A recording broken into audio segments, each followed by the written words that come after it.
Boa noite, irmãos, graça e paz. Eu agradeço ao Senhor Deus por mais um domingo, mais um dia que nós podemos estar aqui reunidos para estar adorando o Senhor, para estar aprendendo mais acerca da Tua palavra, do Seu reino. Que o Teu Espírito Santo venha falar conosco, como sempre tem falado, nos instruindo, para que possamos nos tornar pessoas melhores, dignas do reino de Deus. Amém? Eu convido a igreja a se colocar de pé para que nós possamos iniciar orando, pedindo a Deus para que venha falar conosco, abrindo nosso entendimento. Em nome de Jesus. Senhor, nosso Deus e nosso Pai, nós te louvamos, te agradecemos pelo teu amor, pela tua graça e pela tua misericórdia. Oramos por nossas vidas, nossas famílias.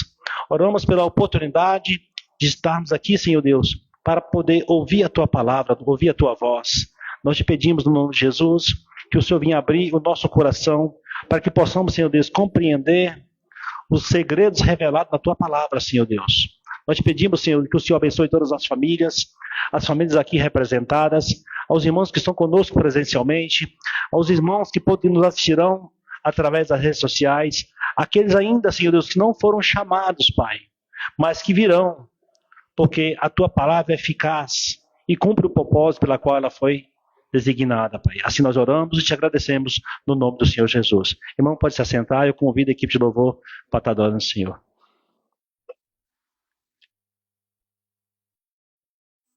Boa noite, irmãos, graça e paz.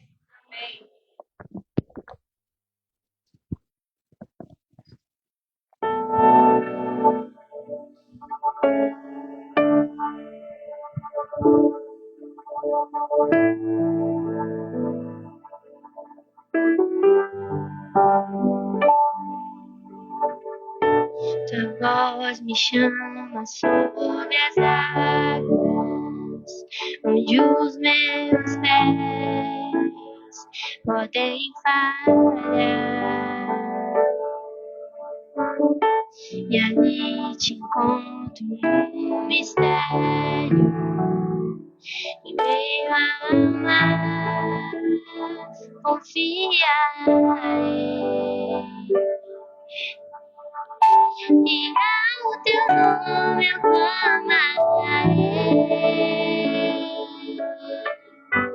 Além das ondas olharei. Se o mar crescer, somente em ti descansarei. Pois eu sou teu e tu és meu.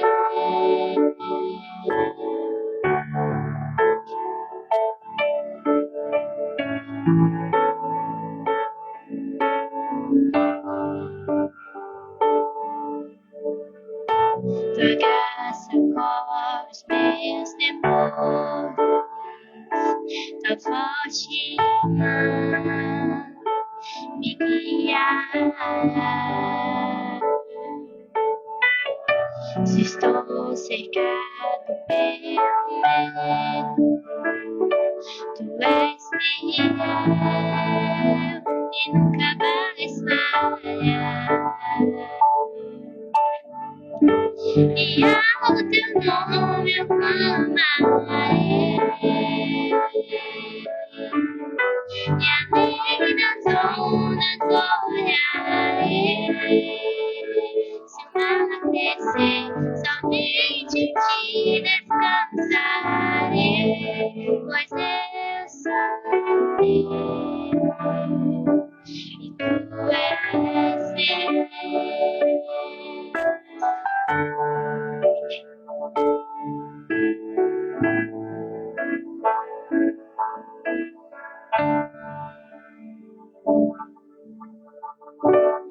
Guia-me para que tudo em ti confie.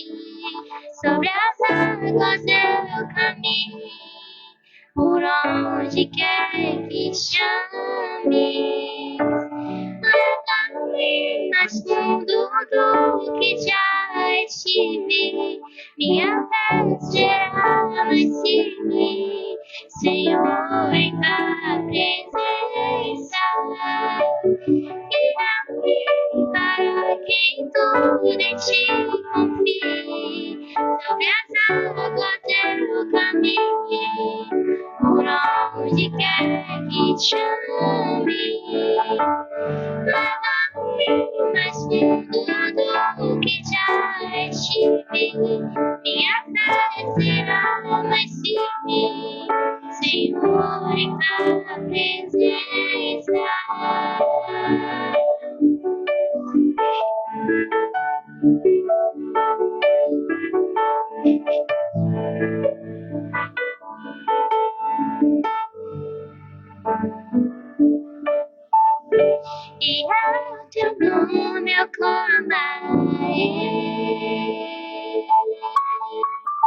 e além das ondas olharei. Se o mar crescer, somente em ti descansarei, pois eu sou teu e tu és meu. Agradecemos a oportunidade.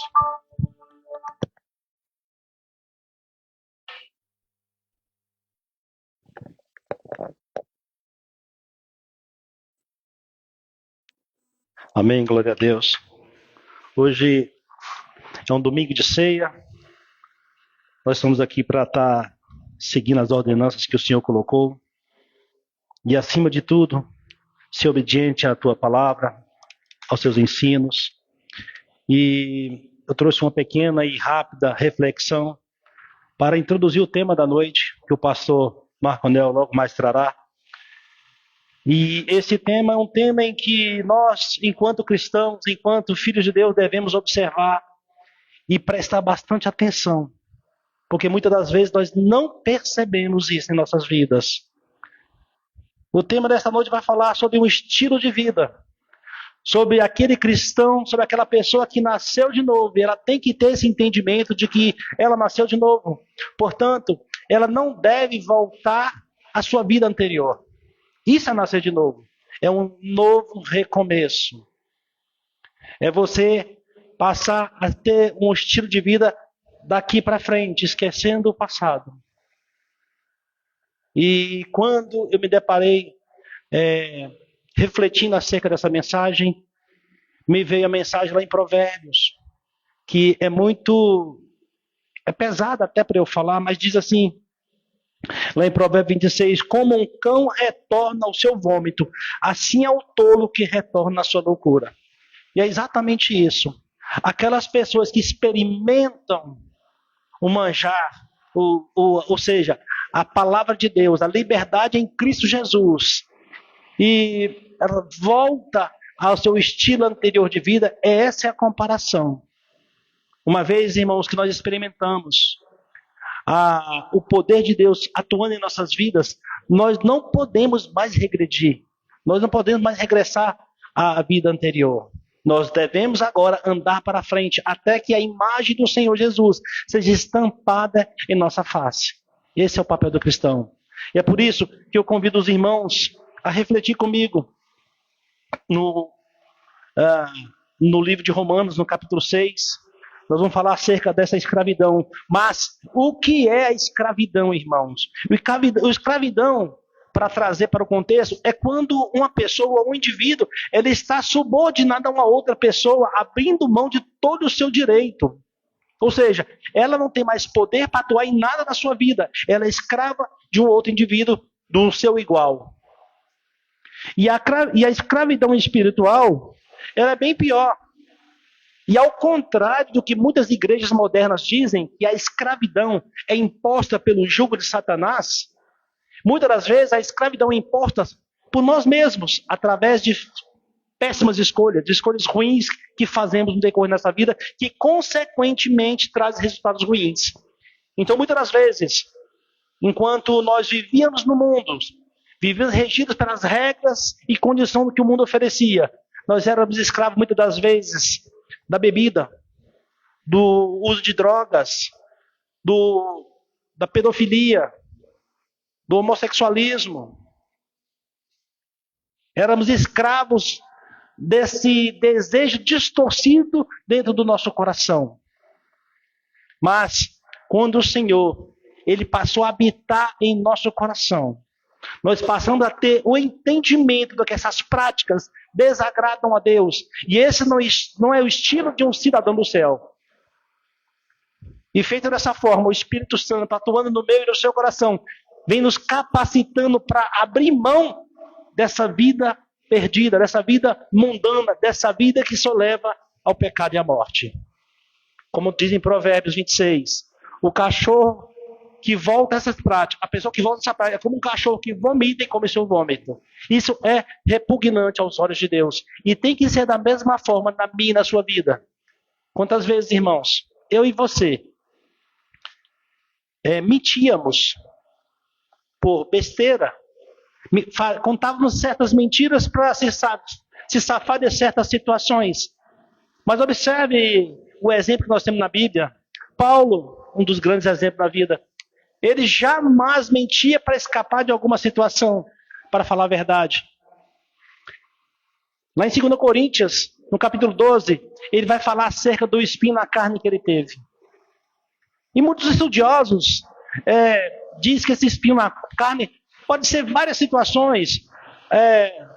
Um ferimento que ele teve devido a apedrejamentos, enfim, tantas coisas. Mas aqui ele traz que foi-lhe posto um espinho na carne, um mensageiro de Satanás para que ele não se exaltasse.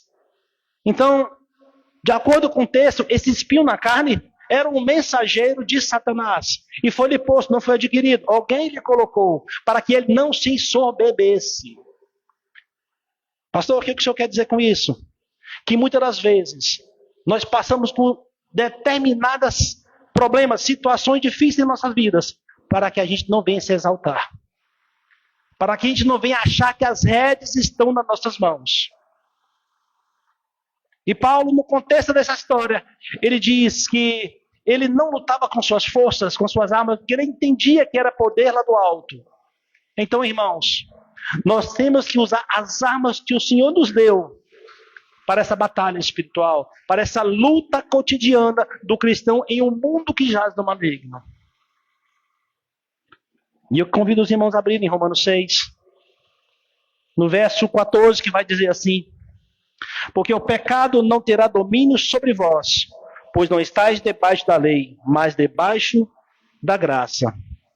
Aqui Paulo, de uma forma maestra, o Paulo ele tinha uma capacidade incrível, irmão, de escrever, de expressar o que ele sentia, de modo que alcançava a atenção e o coração dos seus leitores.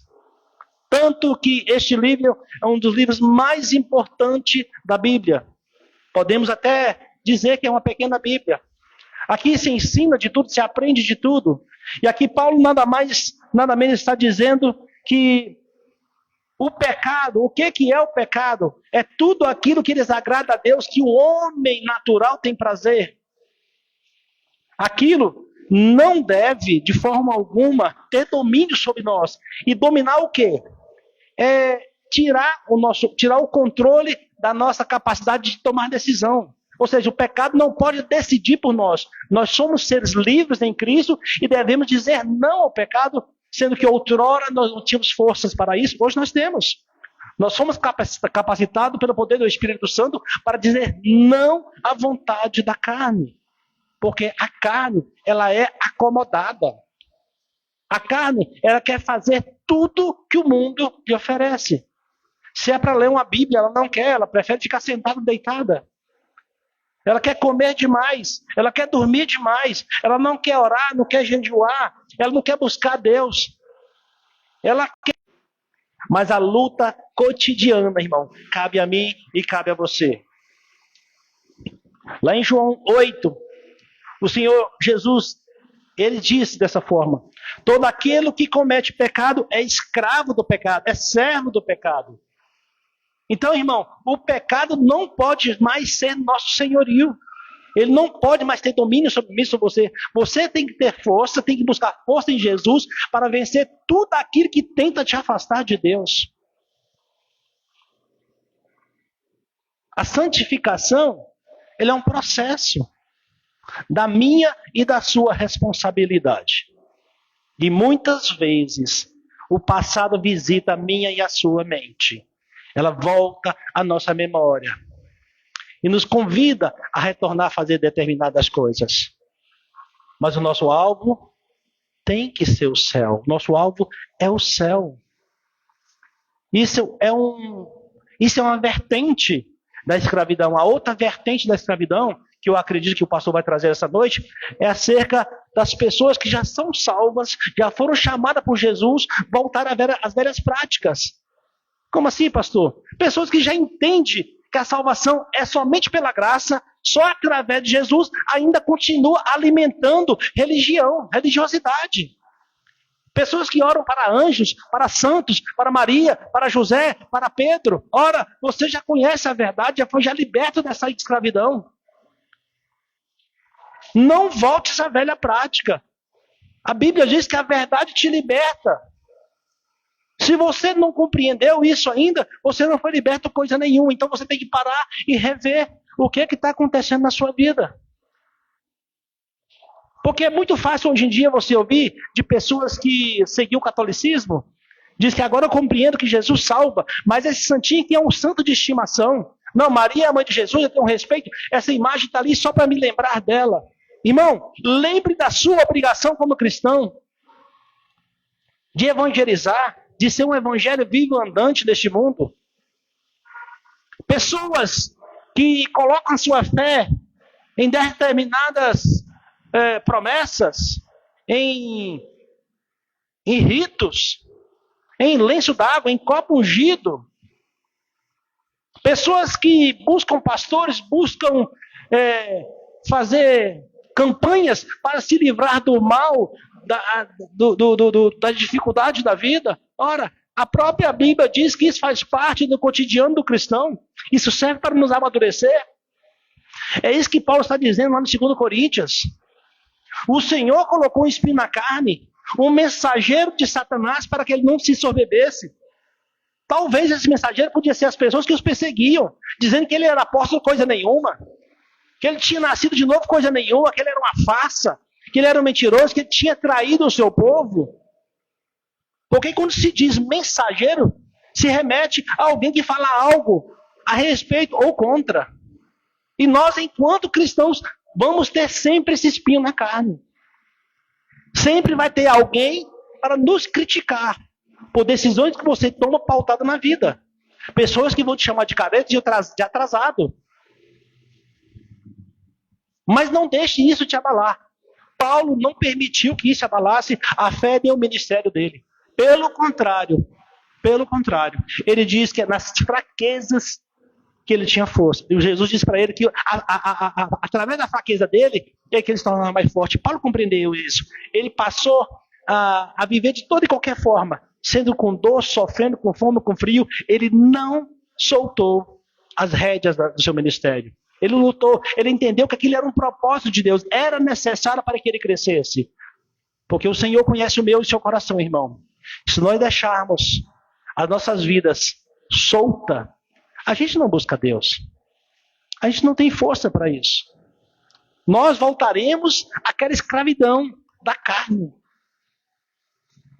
E nós somos tendenciosos a ser religiosos. E nós temos que ser alertas a isso o tempo todo. Por isso devemos meditar na palavra de Deus dia e noite, para que não sejamos enganados. Porque cristianismo não é religião. O cristianismo é um estilo de vida que o Senhor vem implantar aqui na terra, para que os seus seguidores tomassem posse. Então, se a Bíblia diz que é necessário que os filhos de Deus passem por determinados tipos de sofrimento, dificuldade, para amadurecer a sua fé, é necessário, irmão. Não fuja disso.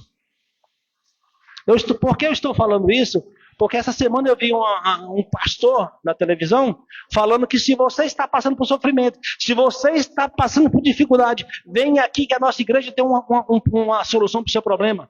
Porque Jesus disse, ele usou o nome de Jesus, que nós viemos para ter uma vida abundante. E se você não tem uma vida abundante, Jesus é mentiroso ou você não tomou posse? Quer dizer que o homem já está chegando ao ponto de botar Jesus na parede e falar, se ele não prosperar, você é mentiroso. As pessoas falam o que quer de Deus, achando que Deus deixa as suas coisas na mão dos homens. Não, Deus não deixa as suas coisas na mão dos homens, irmão. Esse evangelho que nós lemos aqui, nós não podemos mudá-lo. É a palavra de Deus revelada e escrita para que eu e você possamos desfrutar dessas maravilhas. E nem sempre ela vai trazer boas notícias para nós como homens, mas vai trazer boas notícias para nós como os filhos de Deus. Quer fazer com que nós andemos no caminho da salvação. E de modo algum, irmãos, ele é reto. De modo algum, ele é largo. De modo algum, ele é fácil. Você vai deixar as suas vontades para trás. O evangelho, irmão, ele não veio para trazer riquezas para mim e para você. Ele não veio para sanar a minha e a sua saúde, a enfermidade, aliás. O evangelho, ele não veio fazer com que eu venha prosperar nesse mundo. Esse não é o papel do evangelho, embora muitas pessoas usem isso. O evangelho ele não veio para curar doenças, enfermidades. Esse não é o papel do evangelho, embora muita gente use isso. Deus pode fazer todas essas coisas de acordo com o seu propósito. Mas nós somos filhos de Deus. Nós não somos criaturas feitas em séries. E as pessoas que são pais e mães aqui entendem que, embora o amor por filho é igual, cada um tem sua particularidade. O pai e a mãe sabem lidar com cada filho. Tem um filho que é mais rabugento, o outro é mais amoroso, um entende com mais facilidade, o outro tem um pouquinho mais de dificuldade. Então o pai e a mãe, ele personificam a criação de cada filho, embora trate todos iguais. Assim somos nós na mão de Deus. O evangelho, ele veio para nos educar a ter uma vida cristã aqui na terra. Porque o reino do céu, ele não vai vir, ele já veio. O reino do céu já foi instaurado aqui na terra. E nós não podemos ser escravos de religião, ser escravos de costumes, ser escravos de modismo, ser escravos da nossa própria vontade, escravos da carne. Nós somos escravos, sim. Nós somos servos, sim, de Deus. Porque, embora sejamos filhos, nós somos seus servos. Nós nascemos e fomos chamados para servi-lo por toda a eternidade. E aqui, irmão, é uma escola. Aqui é o momento em que nós dobramos nosso joelho. Nós nos prostramos diante dele. E o adoramos por cada sofrimento que nós passamos. Por cada perseguição. Por cada dificuldade. Porque é necessário. Assim como Jó compreendeu isso. Eu oro ao Senhor que cada irmão compreenda isso também. Se você está passando por algum problema que você acha grave da sua vida, e o Senhor não tirou esse espinho da sua carne, irmão, é necessário que você passe por isso. E entenda, não que ele não tenha um controle, ele tem. E para finalizar, esse espinho na carne, ele não foi posto por Satanás. Porque muitas das vezes, muitas igrejas apontam como a dificuldade, o sofrimento, como obra de Satanás na minha e na sua vida, mas não. Observe que Paulo diz, foi-me posto um espinho na carne para que eu não me ensorbebeça. Satanás, ele quer que você se ensorbebeça. Satanás, ele quer que você se exalte. Satanás, ele quer que você ache que você é o cara. Que você é que resolve os seus problemas. Que você não precisa de Deus para nada. Então, ou Deus colocou ou Deus permitiu. Mas qual era a função, então? Abaixar a bola de Paulo. Por quê? Porque era um grande homem, foi-lhe dado grandes poderes, grande conhecimento, para levar o evangelho a um povo que não conhecia a lei, que não conhecia o propósito de Deus. E aos que tinham recebido a lei, não entenderam, a grande parte não entenderam que o Messias já havia chegado. Então, esse homem ele passou por muita dificuldade. Ele tinha que receber um grande poder lá do alto. E como nós sabemos, nós que somos homens, ninguém pode dar um poderzinho para a gente, que a gente acha que nós já somos o cara. Então, irmãos, não voltemos a ser escravo, primeiro de nós mesmos, das coisas do mundo, muito menos de Satanás. Amém, igreja? Eu agradeço ao Senhor pela oportunidade e a equipe de louvor.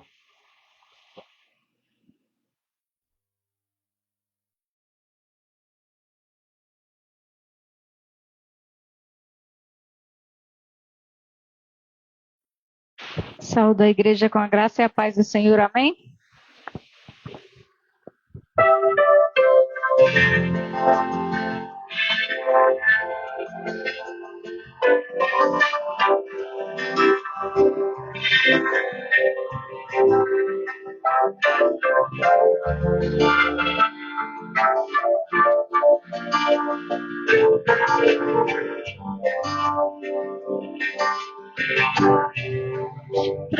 te adorar, Senhor, te dar o meu louvor. Quero me prostrar, vou me derramar aos teus pés, Senhor. O meu vaso de alabastro, quero lhe oferecer e humilhar aos teus pés, confessando tu és, e meu louvor receber. Sou pequeno e tão falho, não mereço teu amor, mas eu sei que mesmo assim o Senhor cuida de mim, o tão pobre pecador. Purifica as minhas vestes com teu sangue remidor, me ajude a ser fiel. Eu quero chegar no céu e te abraçar, Senhor, pra te adorar, Senhor, te dar o meu louvor. Quero me prostrar, vou me derramar aos teus pés, Senhor. O meu vaso de alabastro, quero lhe oferecer e humilhar aos teus pés, confessando tu és, e meu louvor receber. Sou pequeno e tão falho, não mereço teu amor, mas eu sei que mesmo assim o Senhor cuida de mim, um tão pobre pecador. Purifica as minhas vestes com teu sangue remidor, me ajude a ser fiel. Eu quero chegar no céu e te abraçar, Senhor, pra te adorar, Senhor, te dar o meu louvor. Quero me prostrar, vou me derramar aos teus pés, Senhor. O meu vaso de alabastro, quero lhe oferecer e humilhar aos teus pés, confessando tu és, e meu louvor receber. Pra te adorar, Senhor, te dar o meu louvor. Quero me prostrar, vou me derramar aos teus pés, Senhor. O meu vaso de alabastro, quero me oferecer e humilhar aos teus pés, porque só tu és, e meu louvor receber.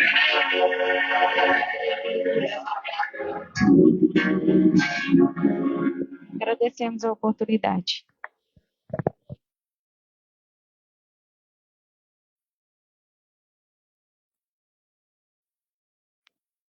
Amém, irmãos, graças e paz. Vamos nos colocar de pé, vamos orar pelo preleitor desta noite. Feche seus olhos. Querido Deus, Pai Todo-Poderoso, Criador do céu e da terra, mais uma vez queremos ser gratos a Ti pela oportunidade de estarmos louvando e engrandecendo o Teu nome. E queremos Te pedir, Pai, que nesta noite use o Teu servo de acordo com a Tua vontade, cubra ele com Teu Espírito, Pai, trazendo e fazendo assim que ele fale a Sua palavra, traga nada mais, nada menos do que aquilo que o Senhor instrui através da Tua palavra, de acordo com o Teu Espírito Santo, no coração e na mente do Teu servo. É isso que eu te peço, Pai, te agradeço. Usa-o para nos alimentar com a Tua palavra, para a glória do Teu nome. Amém e amém.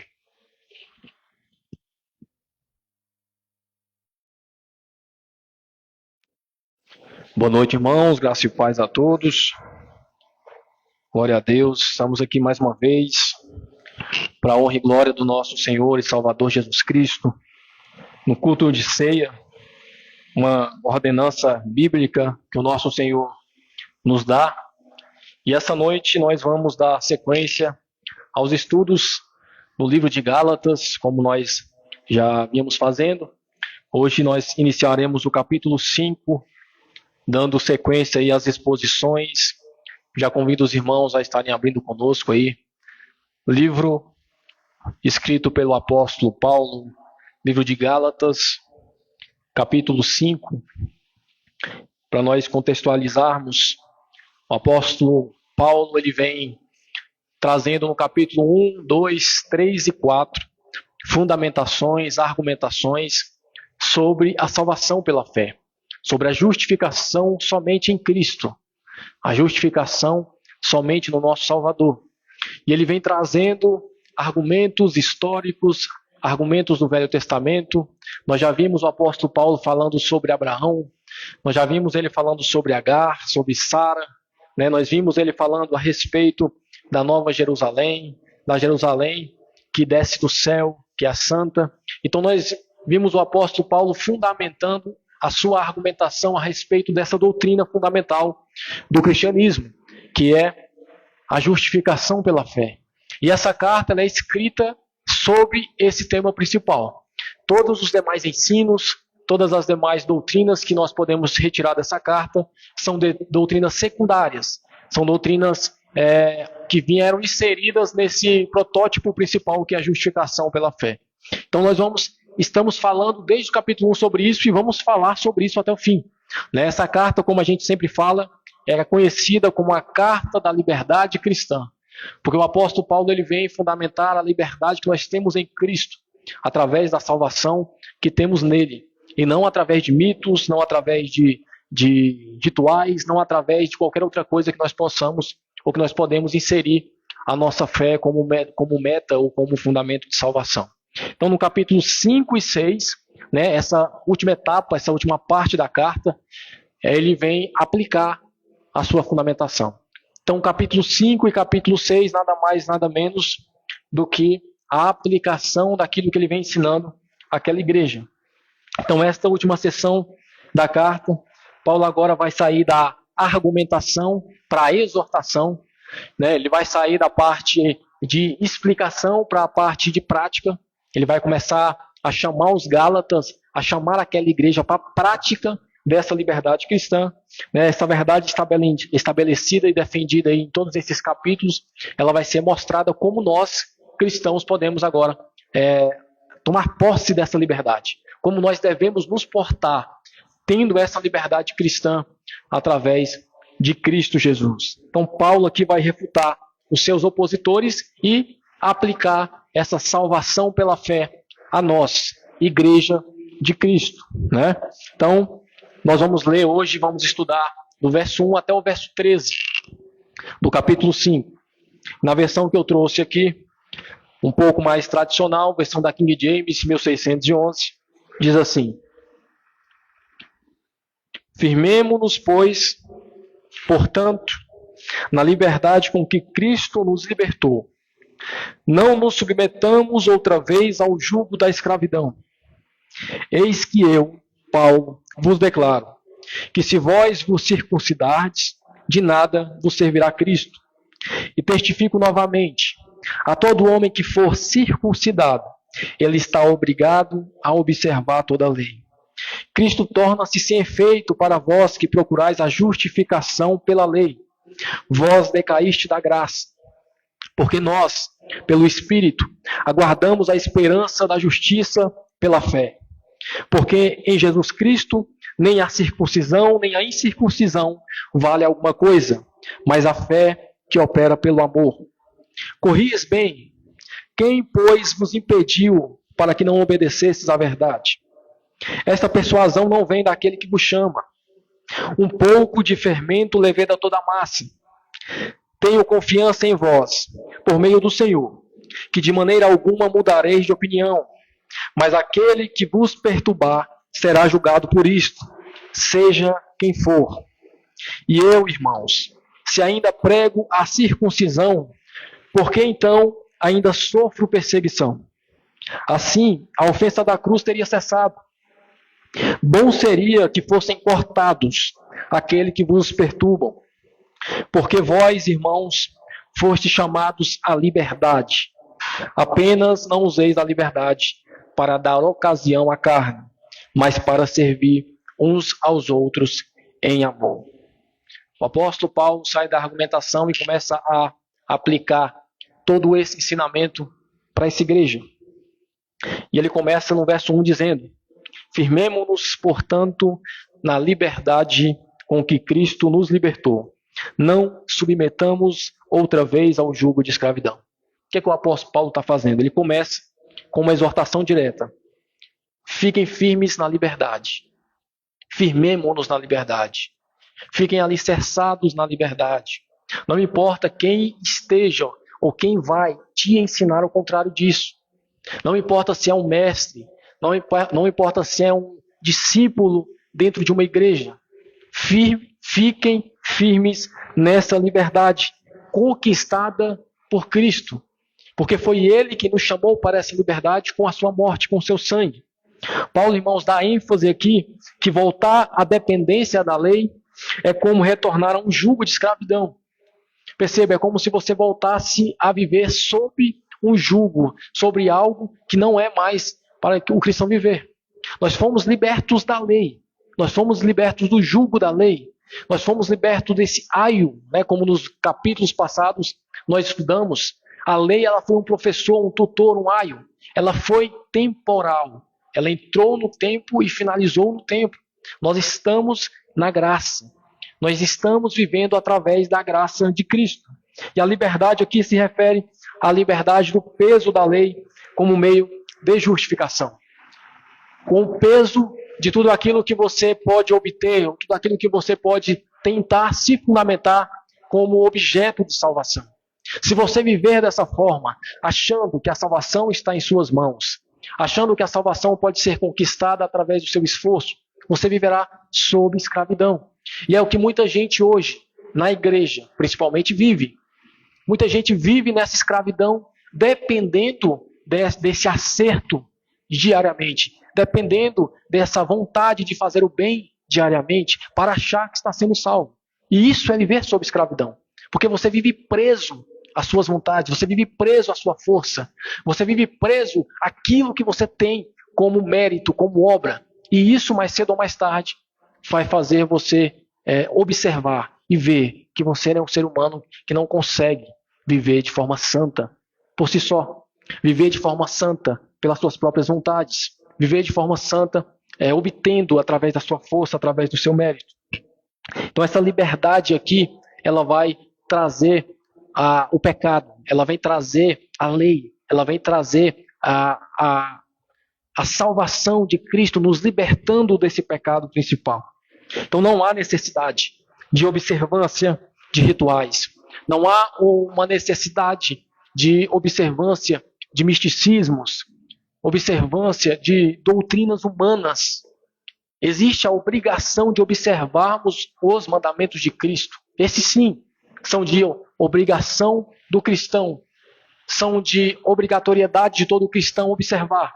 Mas esses mandamentos de Cristo, eles nos libertam. Eles nos fazem entender o que é obedecer de forma verdadeira. O que é realmente ser piedoso em Cristo. O que é realmente aquilo que vai te fazer viver em Cristo, obedecendo os mandamentos de Cristo. Então, voltar ao jugo de escravidão, como ele diz aí, não vos submetamos outra vez ao jugo de escravidão. Voltar a esse jugo de escravidão seria rejeitar essa liberdade do Evangelho. E rejeitar essa liberdade do Evangelho nada mais é do que você saber que Cristo te libertou do pecado, que Cristo é o seu Salvador, que nós somos salvos e justificados pela fé em Cristo. E mesmo assim, querer viver de acordo com as nossas forças, querer viver de acordo com os nossos méritos, querer viver obedecendo doutrinas humanas, obedecendo no nosso contexto, né? Colocando usos e costumes como doutrina basilar de cristianismo. E isso é um erro, isso é voltar à escravidão, voltar ao jugo de escravidão. No Evangelho de João, no capítulo 8, no verso 36, Jesus é claro. Ele diz: se o Filho vos libertar, verdadeiramente sereis livres. E esse Filho já nos libertou. Esse Filho já morreu. Se você crê em Jesus Cristo, você já foi liberto por Ele. Se você crê em Jesus Cristo, não há motivo para voltar-se a essa escravidão. Voltar-se ao cumprimento da lei. Voltar a ter fé, a ter fundamentação, a ter certeza nos seus atos.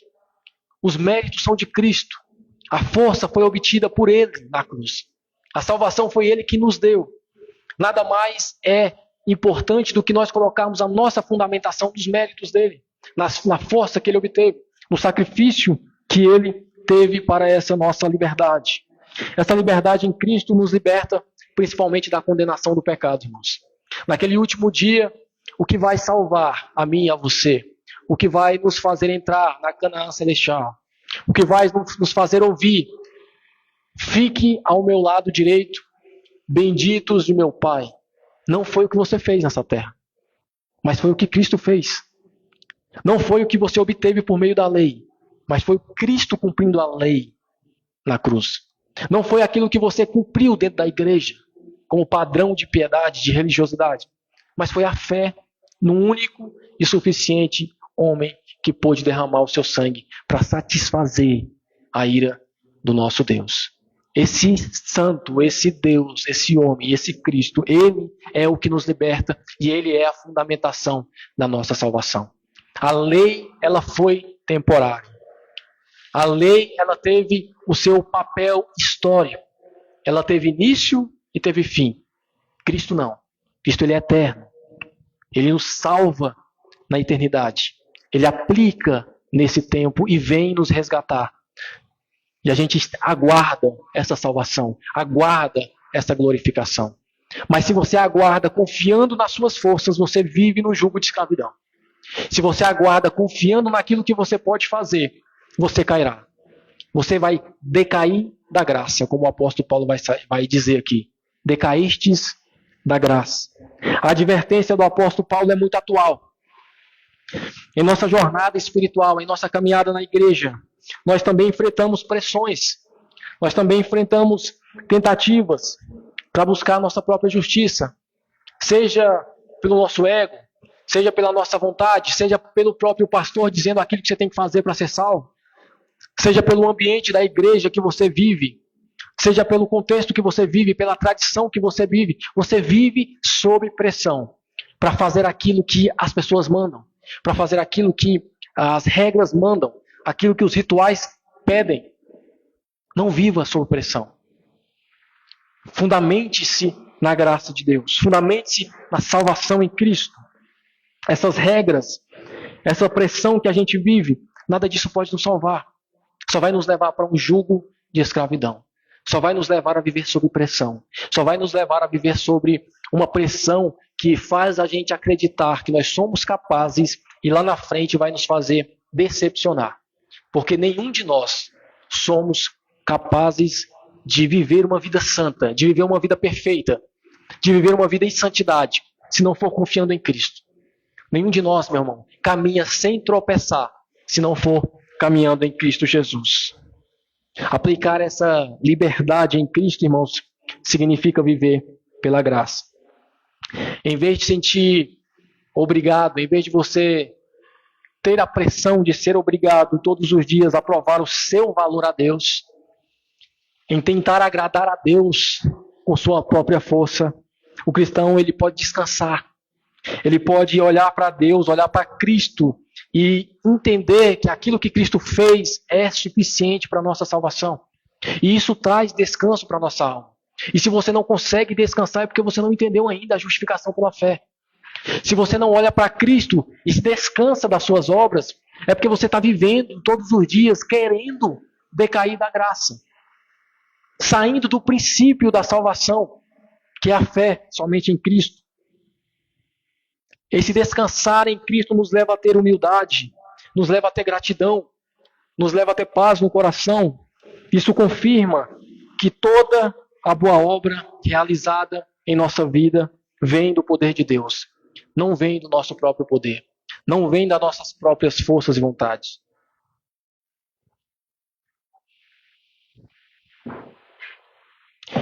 No verso 2, o apóstolo Paulo segue dizendo: eis que eu, Paulo, vos declaro, se vós vos circuncidades, de nada vos servirá Cristo. Por que ele fala isso? Nós já falamos aqui nas outras exposições, né? Um dos 3 pilares dos judaizantes era a circuncisão. E esse pilar é a circuncisão, guardar os dias, né, judaicos, e a dieta, a alimentação do judeu. Era esse tripé que esses judaizantes tentavam fundamentar aquela igreja. Que Cristo era suficiente, porém precisaria cumprir esse tripé. Circuncisão, a dieta judaica e guardar os dias santos, né, para ele. Então, o apóstolo Paulo vai direto um desses tripés, né, uma dessas pernas do tripé. Ele diz: eu vos declaro que se vocês se circuncidarem, de nada vos servirá Cristo. Por quê? Porque vocês vão estar exteriorizando, vocês estão mostrando ao mundo, mostrando à igreja que vocês não confiam na fé, que vocês não confiam em Cristo. Vocês querem mostrar que, de alguma forma, essa salvação pode ser através da sua carne, através do seu ato, através desse ato ritualístico no Velho Testamento. Então, de nada Cristo vale para você. Você não entendeu a justificação pela fé. Você não entendeu a graça. Se você se deixar fazer isso, você não entendeu o que Cristo veio fazer. Aqui Paulo alerta que buscar a justificação através da circuncisão, através das obras da carne, é negar o valor da obra de Cristo. Olha que interessante. O apóstolo Paulo ele coloca nesse texto, de forma específica, a circuncisão. Mas nós podemos aplicar para o nosso contexto. Nós podemos aplicar aqui qualquer coisa que tire o valor da cruz de Cristo. Qualquer coisa que faça eu acreditar mais na minha carne, na minha força, na minha vontade, do que no sacrifício de Cristo. E se eu faço isso, eu estou negando a obra de Cristo. Cristo não vale para a minha fé. Por quê? Porque na minha consciência, naquilo que eu falo que creio em Cristo. Eu falo que acredito em Cristo. Mas na hora de exteriorizar, na hora de mostrar, eu mostro que não. Eu mostro que eu preciso me circuncisar. Eu mostro que eu preciso fazer uma série de coisas. Eu mostro que eu preciso cumprir uma certa quantidade de rituais, de mandamentos, seja lá o que for. E o contexto que você esteja na sua igreja, você está, como Paulo diz aqui, negando a Cristo. De nada Cristo vos servirá. Se eles adotam a circuncisão naquela igreja como algo necessário para a salvação, eles estão dizendo automaticamente que Cristo não é suficiente. Automaticamente, quando você adota algum rito e você fundamenta esse rito na sua salvação, você está dizendo, você está mostrando ao mundo que Cristo não é suficiente. Quando você acha que precisa de Cristo e mais alguma coisa, Cristo não é suficiente. Não basta você ter Cristo. Não basta você ter Cristo. Cristo precisa ser único na sua vida. É isso que o apóstolo Paulo vem trazer nessa carta. Porque quando você chega para um cristão e fala, acredito em Cristo, acredito. Você confia em Jesus, confio. Mas o tanto, qual é a medição, qual é a profundidade dessas palavras? Porque aqui não é a questão não é que se você crê em Cristo, é que se você crê somente nele. Aqui não é se você acredita em Jesus Cristo, é se você acredita em Jesus Cristo como seu único e suficiente Salvador. Essa é a questão que nós temos que nos perguntar.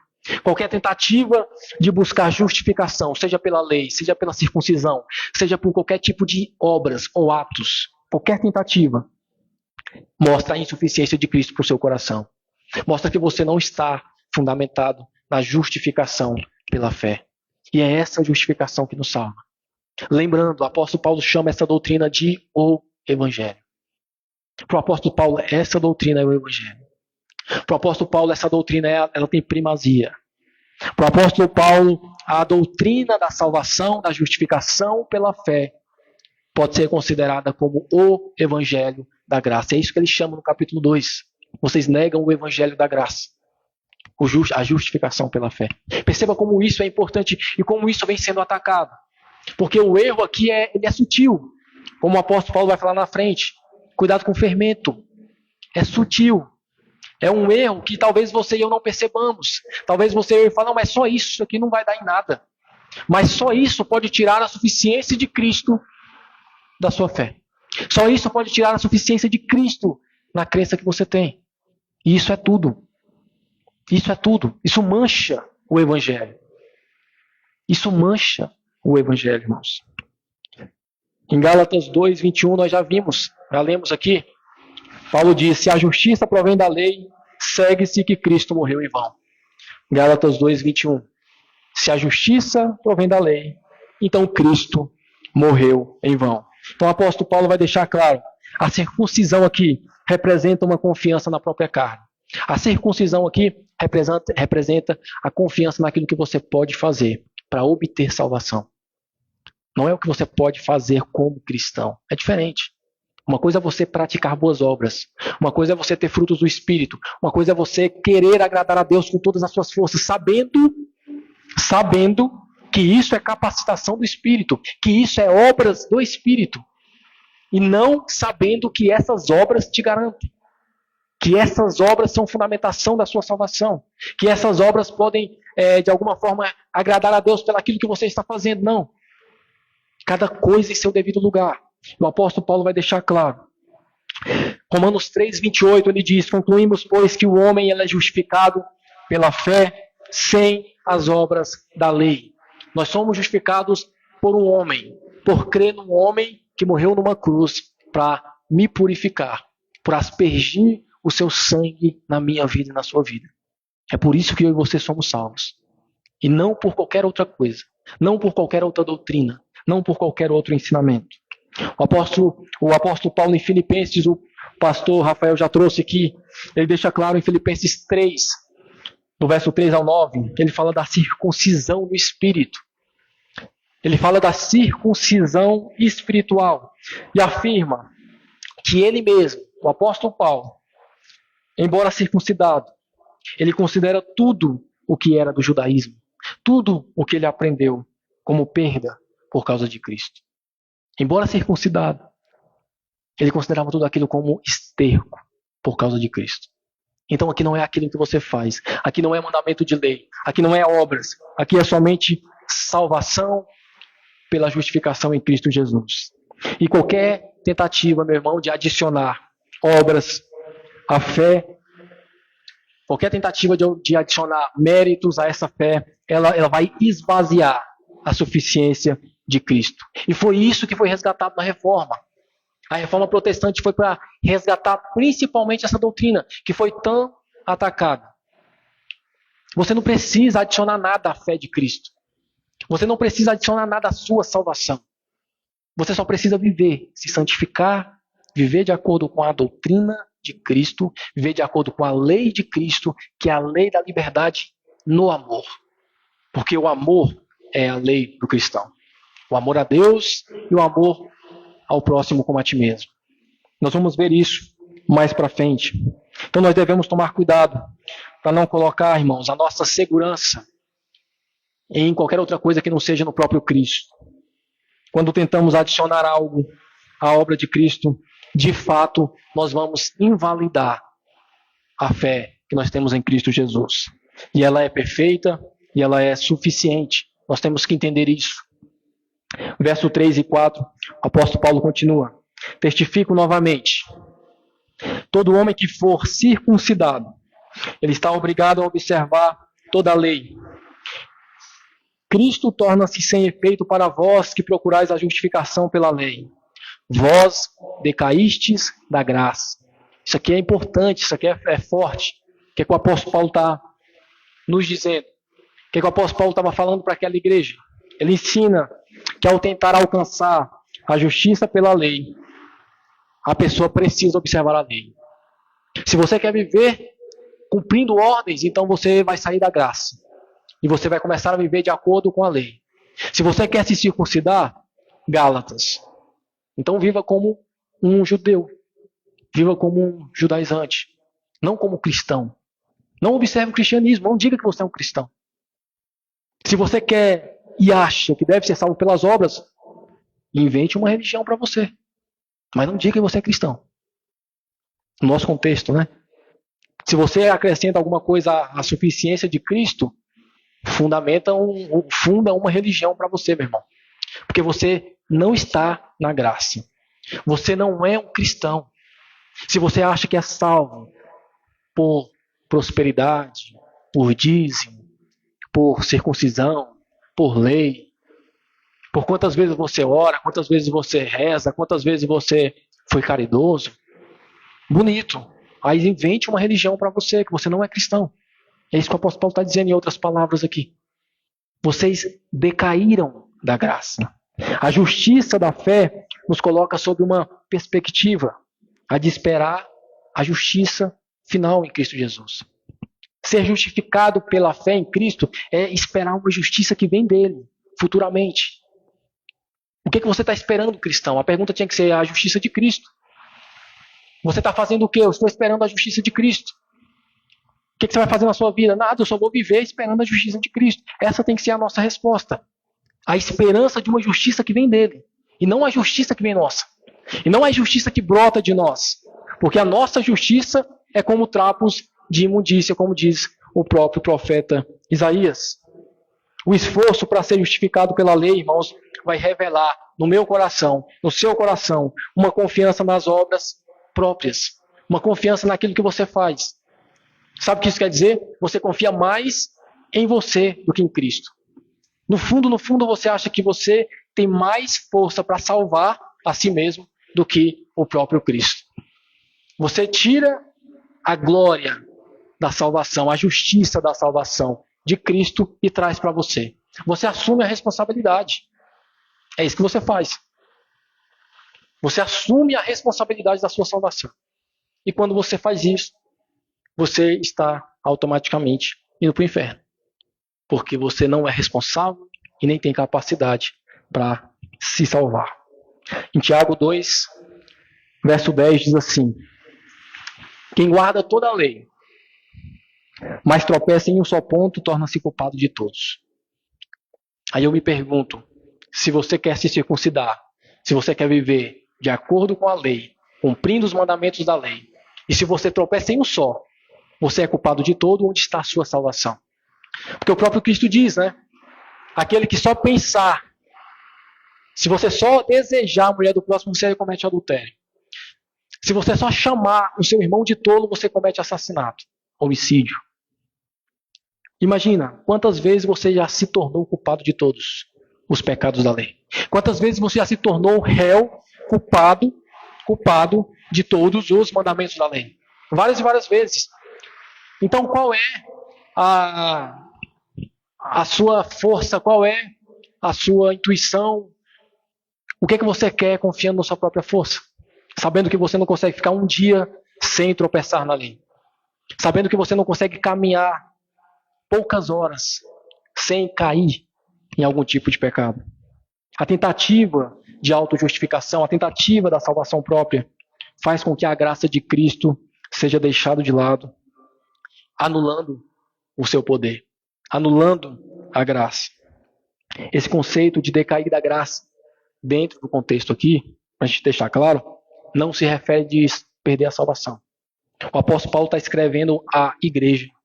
O apóstolo Paulo está escrevendo aos filhos amados de Deus que foram enganados pelos judaizantes. E ele está perplexo de como aquele povo que começou pela graça, nós falamos sobre isso no estudo passado, aquele povo que começou pela graça agora querem voltar pela lei. Como assim? Quem se encaixa aqui? Eu e você, irmão.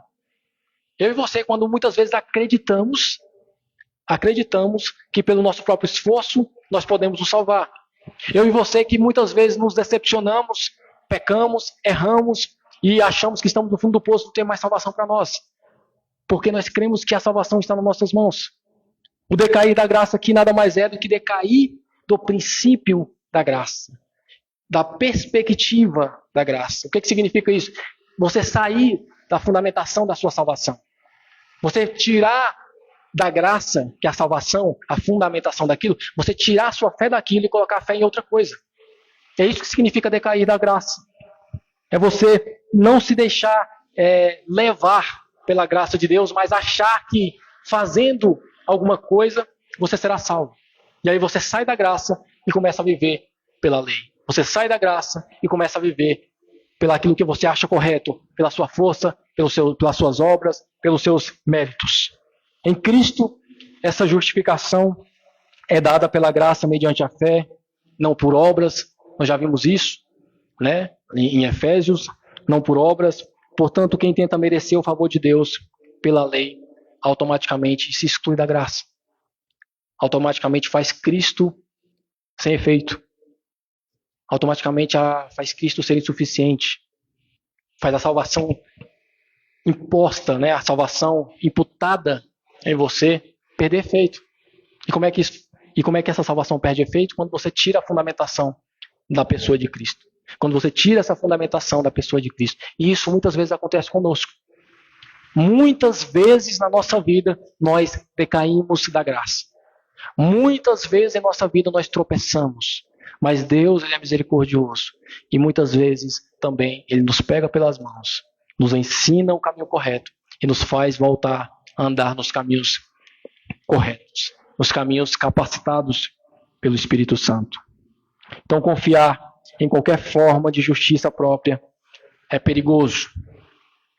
Porque a gente sempre vai falhar. A gente nunca vai conseguir manter a perfeição. A gente nunca vai conseguir viver corretamente, certinho. A gente sempre falha. Então não fundamente a justificação, a sua salvação naquilo que você pode fazer. E muitas vezes nós caímos no erro de pensar que as nossas boas obras, as nossas orações, a nossa frequência no culto, o que nos mantém a paz com Deus é tudo isso. Nós caímos nesses erros. Mas ao confiar nas nossas obras, nós estamos invalidando esse sacrifício e nos afastando da graça que o próprio Cristo oferece. Nós devemos depender inteiramente de Cristo, irmãos. E quando nós estamos fracos, aí é que estamos fortes. Quando nós estamos fracos, no fundo do poço, aí é que nós precisamos nos apegar. Aí é que nós mostramos, exteriorizamos que confiamos mais nele do que nós.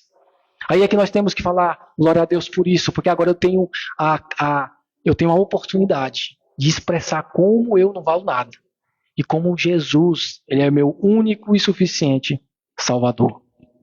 O verso 5 e 6, o apóstolo Paulo diz, porque nós, pelo Espírito, aguardamos a esperança da justiça pela fé.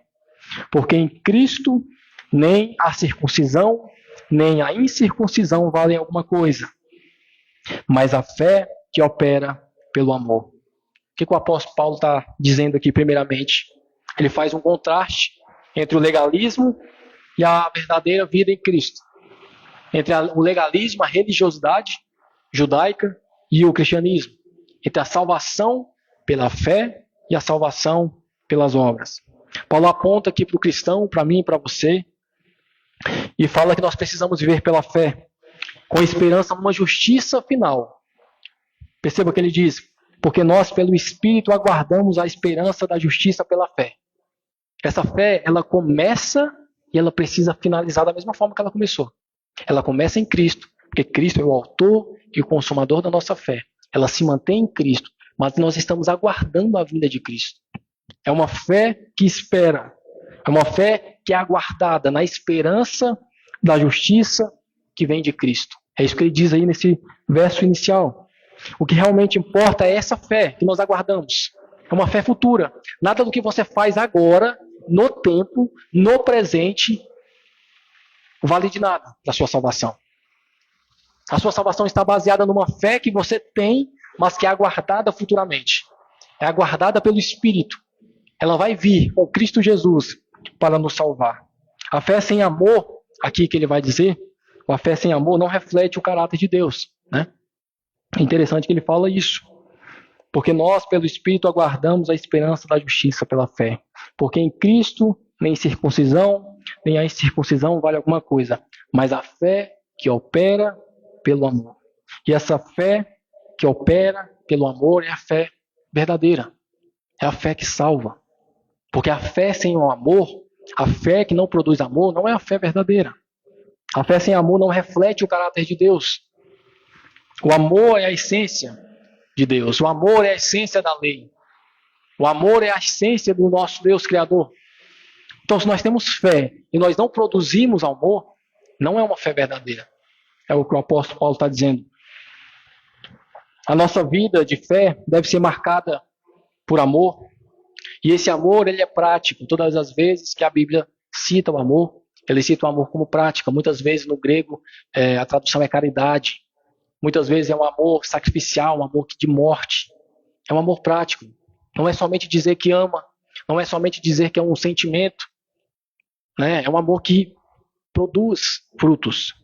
O Espírito Santo transforma o nosso coração com essa fé, nos torna um cristão capaz de cumprir essa lei de Cristo em amor, produzindo frutos. Em Cristo não há distinção, como ele diz aqui.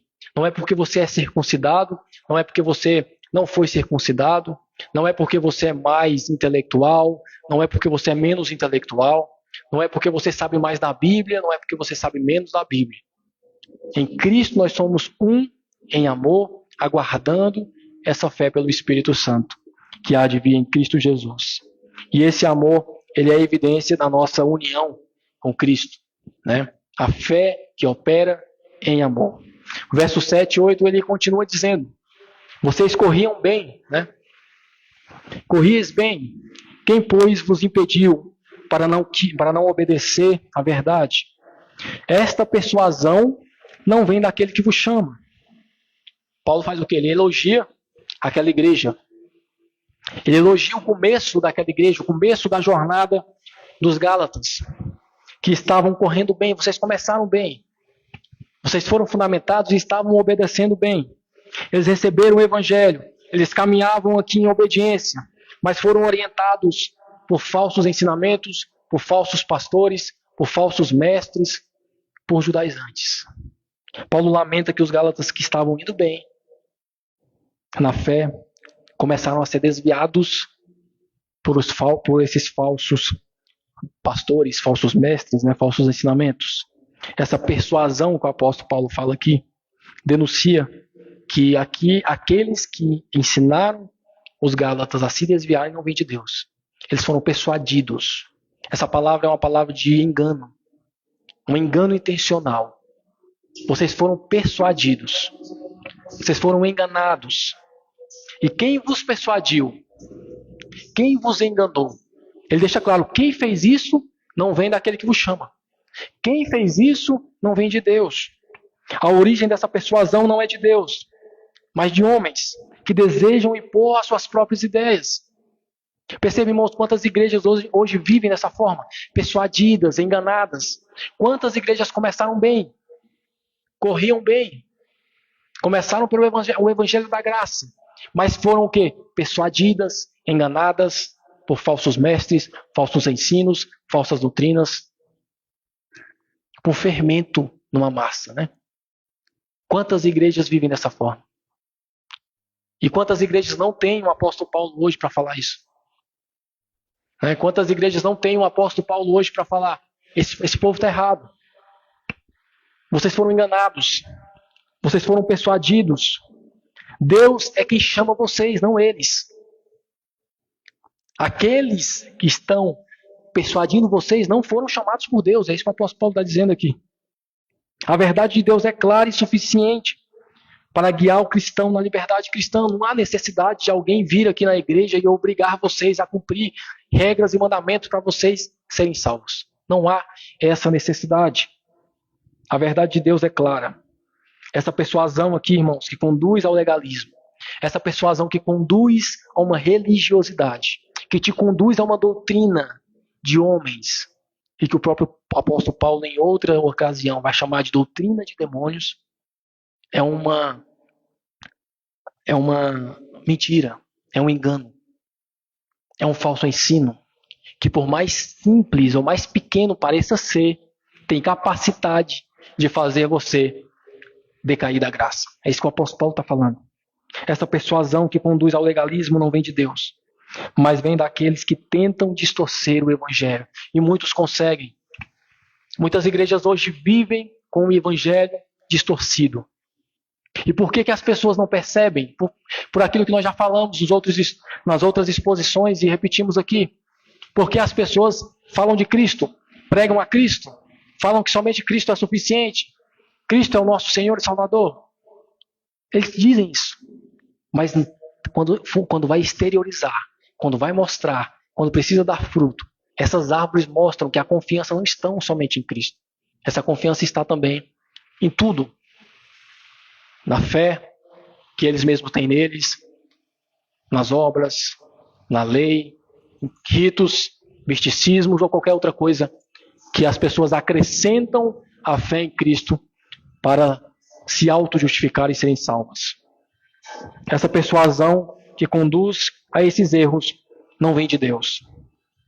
2 Coríntios capítulo 11, verso 13, o apóstolo Paulo, com essa mesma preocupação, escreve: mas temo que assim como a serpente enganou Eva, com a sua astúcia, também sejam corrompidos os vossos entendimentos. Veja como o apóstolo Paulo, aqui em Coríntios, ele fala a respeito desse tema. Ele fala: eu temo que assim como a serpente enganou Eva, vocês podem ser enganados. Veja que não é um engano somente humano. Não é um engano que procede do coração humano.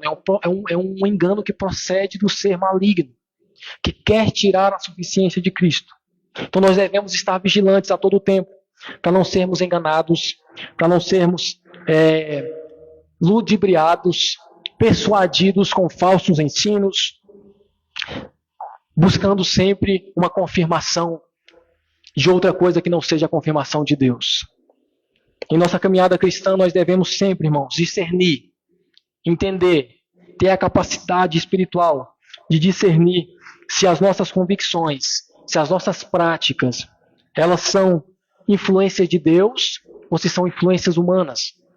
Na nossa caminhada cristã, nós precisamos discernir se aquilo que está sendo passado, se aquilo que está sendo ensinado, vem de Deus ou vem do ser humano, ou vem do diabo, ou vem de engano satânico. É isso que o apóstolo Paulo está dizendo. Veja, quem vos persuadiu não vem de Deus, não vem daquele que vos chama. Quem vos enganou não vem de Deus, não vem daquele que vos chama. Quem tira a suficiência de Cristo da sua salvação não vem de Deus, não vem daquele que vos chama.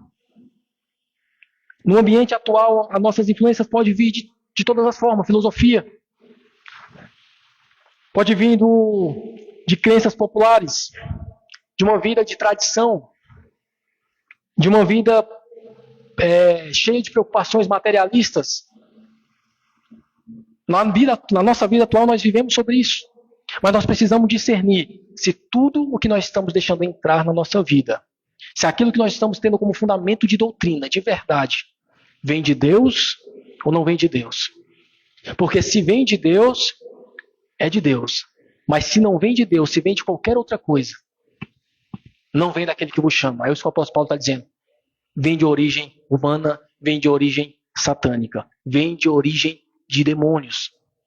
O texto é claro. 2 Coríntios ele diz isso. Temo que assim como a serpente enganou Eva, ele compara o ensino daquele povo errado para aquela igreja de Coríntio, no contexto de falsas doutrinas e falsos mestres. Ele faz a comparação do ensino daqueles falsos pastores com o próprio engano de Satanás. Ele diz: temo que assim como a serpente enganou Eva, com a sua astúcia também seja corrompido os vossos entendimentos. Perceba, você precisa ter discernimento para saber se a sua fé está em Cristo ou se a sua fé está em qualquer outra coisa. E se estiver em qualquer outra coisa, por mais bonitinho que seja, a origem principal é demoníaca. A origem principal é satânica. Mesmo que seja humana, mesmo que seja caridosa, se tira a suficiência de Cristo, não procede de Deus. Não vem daquele que vos chama. É isso que o apóstolo Paulo está dizendo aqui. O texto nos desafia a ter uma reflexão. Se nós estamos realmente comprometidos com a verdade de Jesus, ou se nós estamos sendo persuadidos por outros chamados, se nós estamos persuadidos por outros ensinos que nos afastam de Deus. Nós precisamos lembrar que a nossa corrida, como ele diz, corris bem, que a nossa corrida aqui é para Cristo, é para a salvação, e que nós devemos resistir às distrações, nós devemos resistir ao fermento, nós devemos resistir a tudo aquilo que inclui, que tira, que acrescenta a essa doutrina perfeita de Cristo, que é a justificação pela fé. O verso 9, ele continua: um pouco de fermento leveda toda a massa. Paulo usa a metáfora do fermento para mostrar, irmãos, que um pequeno erro pode corromper toda a verdade. Não existe erros secundários. Erro é erro. Não existe pequenas heresias. Heresia é heresia. Se essa heresia viver numa igreja, se essa heresia estiver vivendo em conjunto com alguma doutrina, está corrompendo o evangelho. Não existe, isso aqui é um pequeno erro. Não, erro é erro. Existem erros que a gente comete quando nós somos neófitos na fé. Não é isso que o apóstolo Paulo está dizendo. Existem erros que nós cometemos quando nós estamos na caminhada, crescendo espiritualmente. Não é isso que o apóstolo Paulo está dizendo. O apóstolo Paulo está dizendo de um erro essencial. De alguém ensinando um ensinamento que tira a essência da cruz. De alguém ensinando uma doutrina que faz a cruz de Cristo ser insuficiente para a sua salvação. É esse erro que ele está cometendo. O fermento aqui representa o ensino falso, que mesmo em pequenas quantidades pode corromper toda a igreja. Quantas igrejas são quebradas? Quantas igrejas são destruídas pelo ensino, por exemplo, do liberalismo? Quantas igrejas são destruídas pelo ensino do próprio sinergismo, do próprio misticismo, do pelagianismo, de você ser salvo pelas suas obras? Quantas igrejas são destruídas dessa forma? Porque o homem não sabe em quem crer. O homem, no fundo, não sabe em quem deve colocar, qual é a sua fundamentação de salvação. O homem só sabe que está numa igreja, que quer ser salvo, mas não sabe onde está a âncora da sua salvação. Ele não sabe para onde correr. Ele não sabe qual é o centro. Quantas igrejas temos neste mundo afora vivendo dessa forma? Por causa de um pouquinho de fermento. Por causa de um pouquinho de erro doutrinário. Por causa de um pouquinho de um ensino. Não vai dar nada, não. Mas lá na frente a gente vê as consequências. As falsas doutrinas, irmãos, elas minam, elas tiram a simplicidade do evangelho. A simplicidade da salvação. Essa é uma advertência contra qualquer doutrina, não somente contra as igrejas da Galácia. É contra qualquer doutrina que corrompe a pureza do evangelho.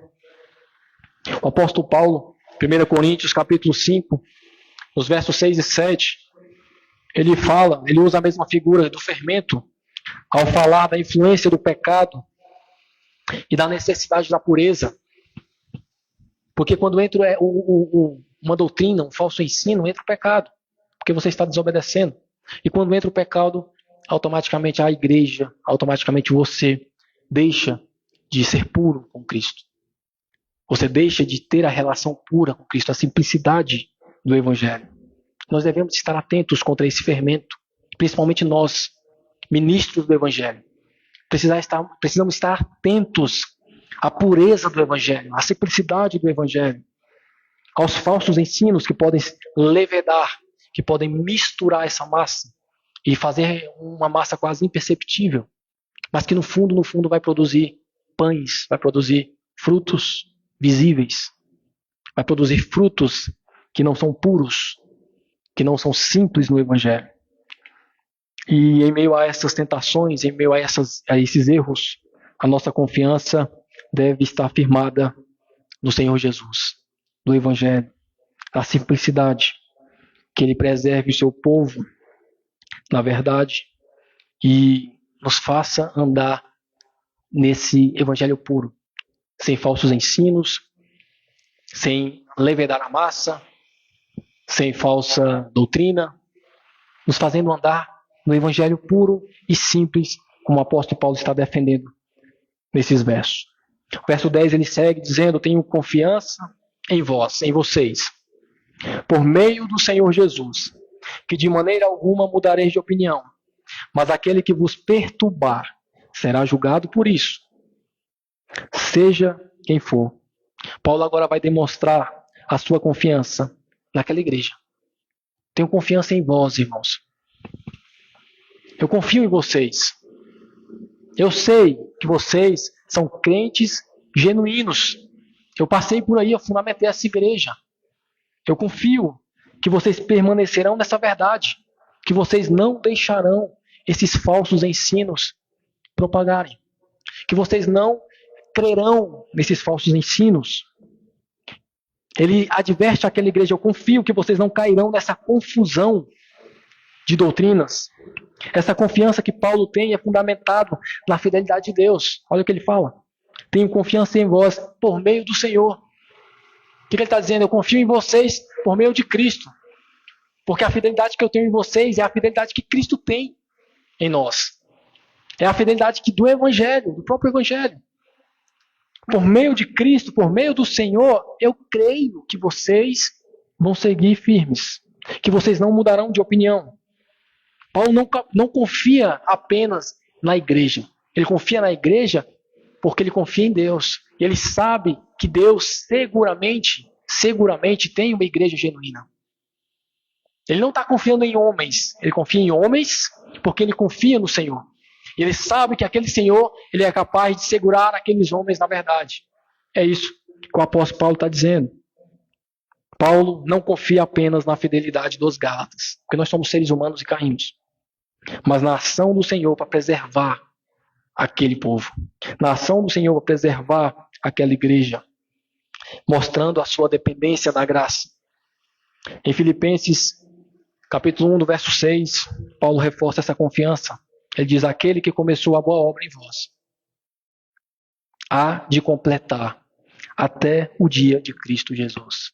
Aquele que começou a boa obra, que é o próprio Deus, até o dia de Cristo Jesus ele finalizará. Corrieis bem, e eu creio que vocês vão continuar correndo. Vocês começaram pelo Evangelho da graça, e eu creio que vocês vão terminar com esse mesmo Evangelho. É isso que ele está dizendo neste verso. Paulo alerta aqui que qualquer pessoa que distorça esse Evangelho sofrerá um julgamento. E ele mostra a seriedade de desviar outras pessoas da verdade. Olha o que ele diz no finalzinho: aquele que vos perturbar será julgado por isto, seja quem for. Seja quem for. Não importa o cargo que você diz que tem. Não importa se você é pastor, diácono, apóstolo, bispo, semideus, quarta pessoa da Trindade, não importa. Se você está desviando os filhos de Deus, você será julgado por isso. Paulo alerta e mostra que isso é sério. Paulo alerta e mostra que o ensino errado, o ensino propagado errado, ele é sério, ele será combatido. Mateus capítulo 18, no verso 6, Jesus fala da mesma forma, num outro contexto, mas ele fala sobre isso. Ele diz: qualquer que fizer tropeçar um destes pequeninos, melhor fora que se o pendurasse ao pescoço uma grande pedra de moinho e se afogasse na profundidade do mar. Por que Jesus fala isso? Essa advertência de Cristo mostra a seriedade daquelas pessoas que conduzem outras ao erro. Daquelas pessoas que levam outras pessoas a tropeçarem. Mostrando que o juízo dessas pessoas é certo. O juízo dessas pessoas é verdadeiro. Acontecerá. E nós precisamos manter essa confiança do Senhor.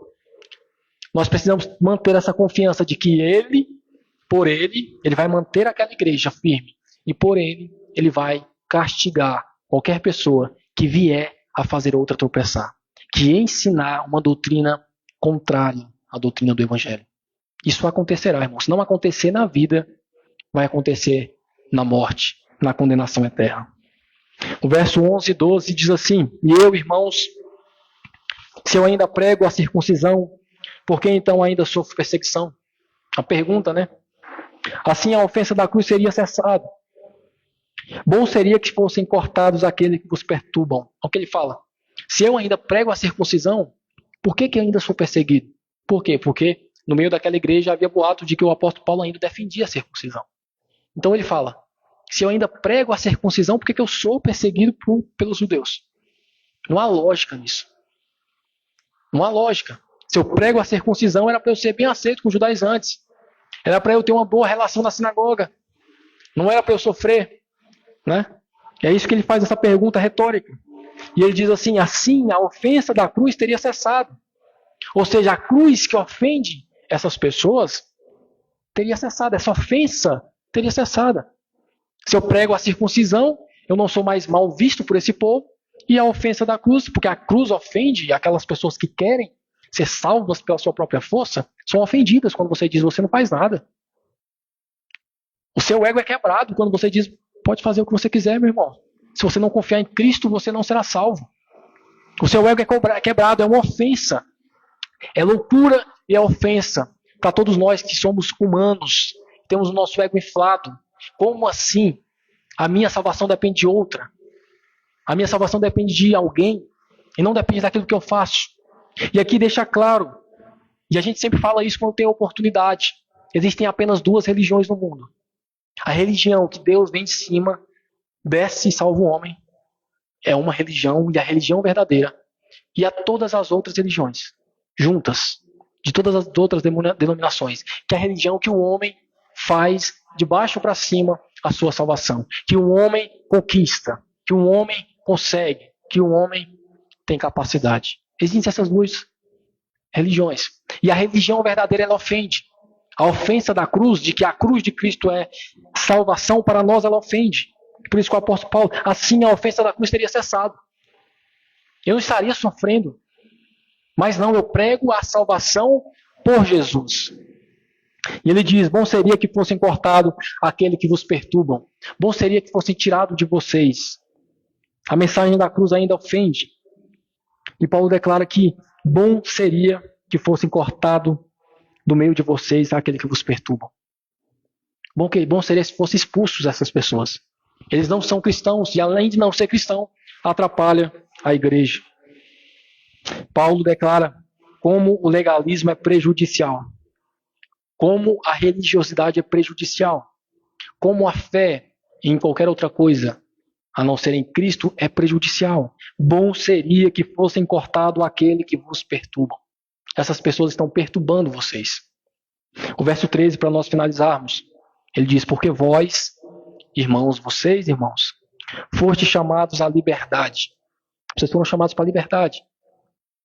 E aqui é o tema dessa noite. A liberdade da escravidão. Todos nós que somos cristãos, nós somos chamados para a liberdade em Cristo. E ele escreve, vós, irmãos. Aqui ele não está escrevendo para os falsos mestres, aqui ele não está escrevendo para os falsos pastores, ele está escrevendo para a igreja verdadeira, por aqueles que creram, por aqueles que estão dentro daquela igreja de forma verdadeira. Porque vós, irmãos, ele chama aquela igreja de irmãos, fostes chamados à liberdade.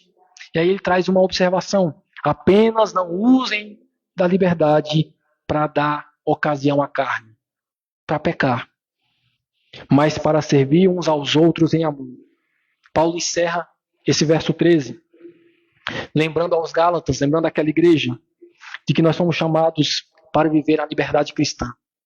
Nós fomos chamados por Cristo e Ele já nos libertou do pecado, Ele já nos libertou da morte eterna, Ele já nos libertou da condenação eterna. E nós precisamos viver como filhos libertos. Mas ele diz que essa liberdade não é uma licença para pecar.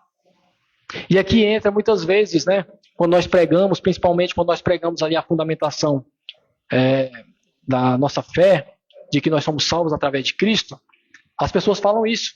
Mas assim é muito fácil, então eu posso fazer qualquer coisa. Né? A pergunta geralmente é essa, o questionamento assim é bom demais, então eu posso pecar, então eu posso viver do jeito que eu quiser, porque Deus que me salva. E aqui Paulo responde esse questionamento. Vocês foram chamados à liberdade, mas não usem da liberdade para dar ocasião à carne. Não usem a liberdade para pecar. Pelo contrário, é uma liberdade que nos capacita a servir uns aos outros em amor.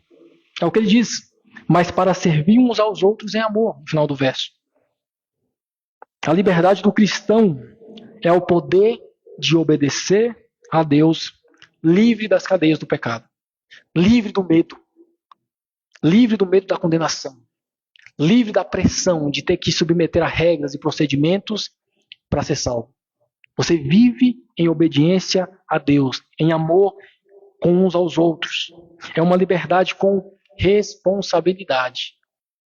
Não é uma liberdade com libertinagem, é uma liberdade com responsabilidade. Vocês foram chamados para a liberdade, mas essa liberdade traz responsabilidade.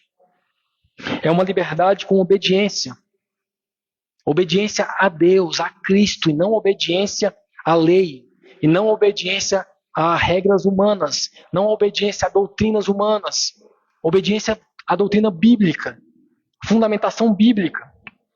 Isso é possível porque o Espírito Santo habita em nós, fortalecendo-nos, nos fazendo andar pelos caminhos corretos. Isso só é possível se o Espírito Santo estiver habitando conosco, irmãos. E esse chamado à liberdade inclui esse compromisso com a santidade, esse compromisso com a separação do pecado. Não dê ocasião à carne. É a mesma coisa de você não pecar. Não dê ocasião à carne. Não é porque você está livre em Cristo Jesus que você vai dar ocasião à carne. Porque aí você não está livre, você é escravo do pecado. Se você diz que é livre em Cristo Jesus e vive na prática do pecado, você não é livre em Cristo Jesus. São duas coisas antagônicas ali. São contrárias entre si. A liberdade de Cristo veio para nos capacitar a resistir a esse pecado. Então essa liberdade nos traz responsabilidade.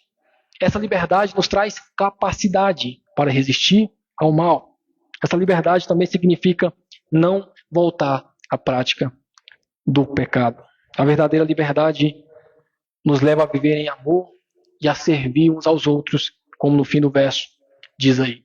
E essa carne aqui representa a natureza pecaminosa, representa o pecado, os desejos que nós temos egoístas, que muitas vezes podem nos afastar de Deus. Esse chamado é um contraste com o mundo, né? Nos faz olhar que a liberdade muitas vezes não é fazer aquilo que quer.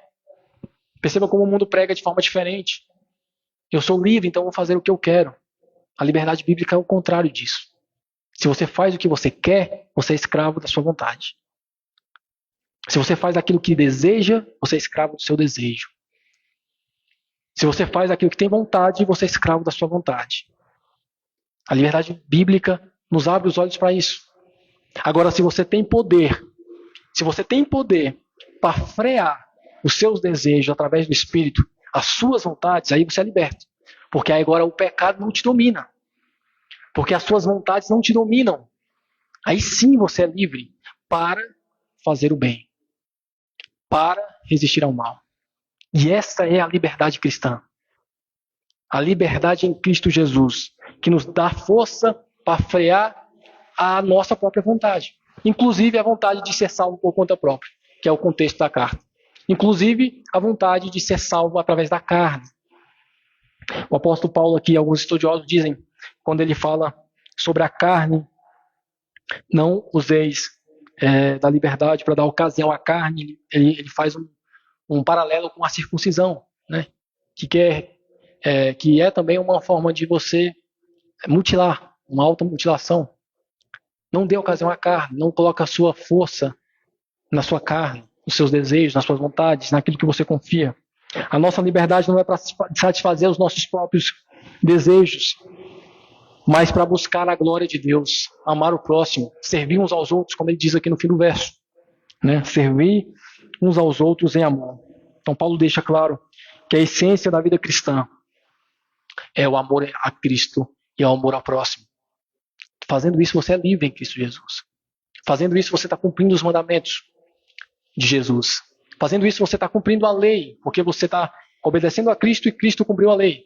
Por tabela, você cumpre a lei. Fazendo isso, você se mostra, você se exterioriza, você mostra ao mundo que você é um cristão obediente. A liberdade em Cristo, ela deve ser direcionada ao benefício do outro. Perceba, não é egoísta. Essa liberdade em Cristo não é fazer as suas próprias vontades, é servir ao outro muitas vezes.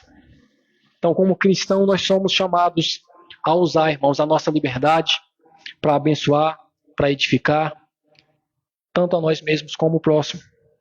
Sendo exemplo, né? Generosidade, servindo uns aos outros, tendo cuidado uns aos outros, as nossas famílias, a nossa comunidade, a nossa igreja. É isso que o apóstolo Paulo está falando. Para nós finalizarmos, aplicação rápida, essa mensagem do verso 1 ao 13, ela é central porque ela mostra que a salvação ela é unicamente pela fé em Cristo, como todas as demais passagens anteriores o apóstolo Paulo vem trazer. Cristo nos libertou para vivermos em liberdade e não vamos dar ocasião ao pecado por falar que vive nessa liberdade. As pessoas que vivem dessa forma mostram que não são libertas, pelo contrário, são escravas do pecado. Essa passagem também mostra que nós precisamos evitar o legalismo, a religiosidade morta, a falsa piedade, a tudo aquilo que nos afasta da essência da cruz e nos mostra que nós precisamos exercer o amor para com os outros como expressão de fé. Mostra que nós precisamos ter cuidado com as falsas doutrinas, porque ela tem o poder de minar a nossa fé, tem o poder de esvaziar a cruz de Cristo, tem o poder de levedar toda a massa, de trazer falsos ensinos para a igreja. Essa passagem mostra isso. Mostra que nós precisamos ter cuidado com o fermento, com aquilo que parece que não vai modificar, mas no fundo traz muita preocupação, traz consequências para a igreja. A gente precisa manter a pureza do evangelho, manter a pureza da justificação pela fé, como o apóstolo Paulo chama o evangelho da graça de Cristo. Amém? Continuaremos a partir do próximo culto e vamos ver o apóstolo Paulo aplicando ainda essa liberdade em várias áreas da nossa vida e como nós que somos cristãos precisamos nos fundamentar nessa liberdade em Cristo Jesus.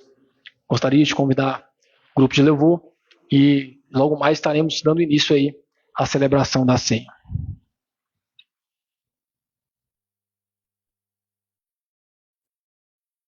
Boa noite, irmãos, graça e paz.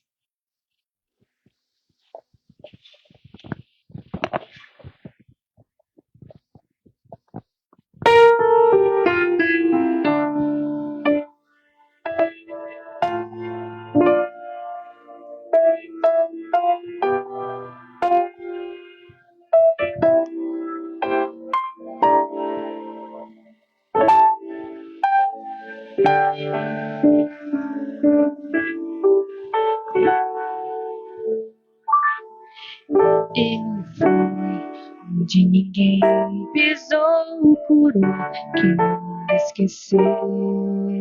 Chorou lágrimas de um fiel, moveu terra e céu. Entrou na história da humanidade, foi um capítulo à parte. Antes e depois, princípio e fim, pedra de esquina angular, único e verdadeiro, último e primeiro. pra pagar o preço pelos meus pecados. Foi traído, transpassado, crucificado, o Rei. Desviou-se da glória do corpo mortal pra me fazer imortal. Sua glória transcende e é natural. Seus olhos sem fogo consomem o mal. Em sua coxa está escrito que ele é Rei dos reis e Senhor dos senhores. Adorai o Cordeiro de Deus, exaltai o Cordeiro de Deus, digno de abrir o livro e desatar os selos. Só Ele é, Espírito Santo, faz arder em mim a presença de Jesus, raiz de Davi, santo e tremendo, justo e fiel.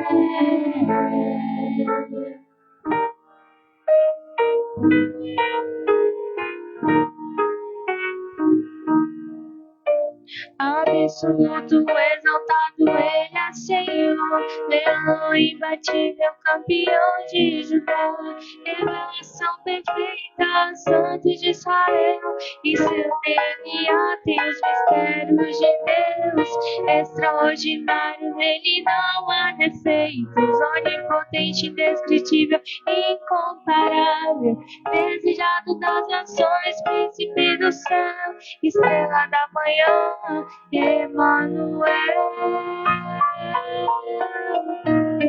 Adorai o Cordeiro de Deus, exaltai o Cordeiro de Deus, digno de abrir o livro e desatar os selos. Só Ele é, Espírito Santo, faz arder em mim a presença de Jesus, raiz de Davi, santo e tremendo, justo e fiel.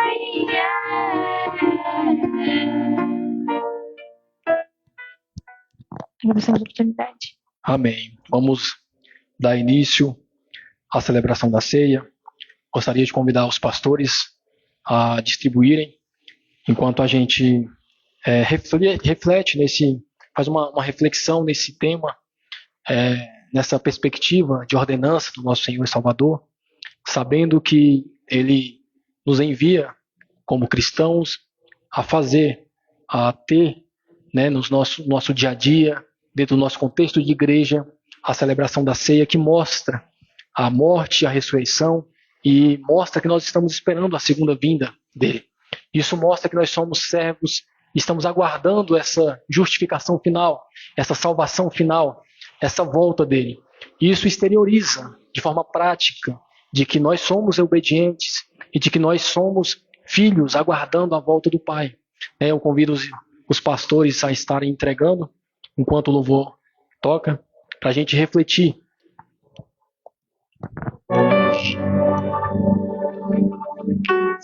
Já nos preparou uma que nos curou e agora nos convida assim.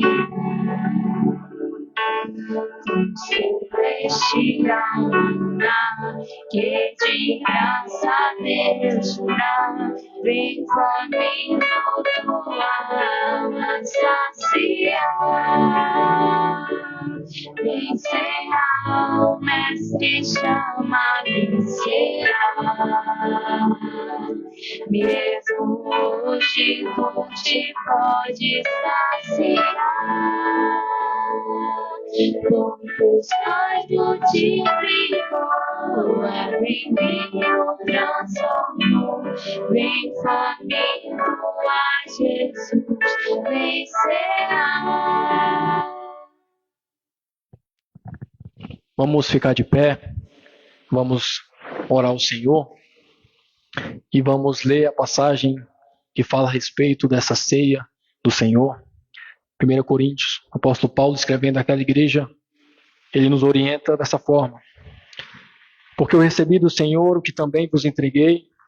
O Senhor Jesus, na mesma noite em que ele foi traído, tomou o pão, tendo dado graças, ele o partiu e disse: Tomai e comei, isto é o meu corpo, que é partido por vós. Fazei isto em memória de mim. Depois, da mesma maneira também, ele tomou o cálice, depois de ceiar, dizendo: Este cálice é o novo testamento no meu sangue. Fazei isto todas as vezes que o beberdes, em memória de mim. Porque todas as vezes que comerdes este pão e beberdes este cálice, proclamais a morte do Senhor, até que ele venha. Vamos orar. Senhor Pai Santo, Deus eterno, estamos aqui humildemente como servos, como filho, na sua igreja. Nós te pedimos, meu Pai, que este momento não seja apenas simbólico, não seja apenas uma ordenança, mas que esse alimento, que esse pão, que esse suco, que ele represente, meu Pai, o seu corpo, que ele represente o seu sangue, que ele possa nos alimentar de forma espiritual. Que o Senhor possa, meu Pai, nos fazer ter fé cada vez mais.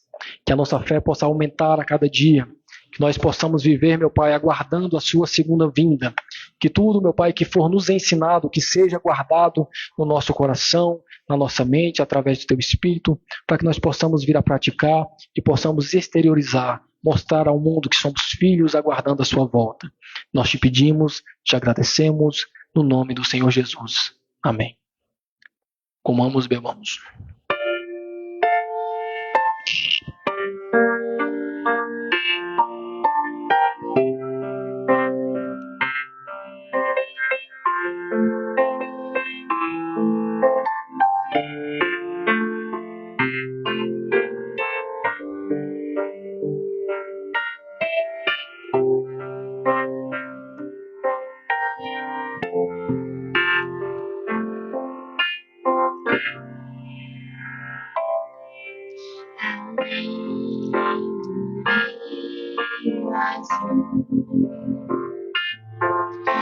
Insinuação de ouro e de cristais,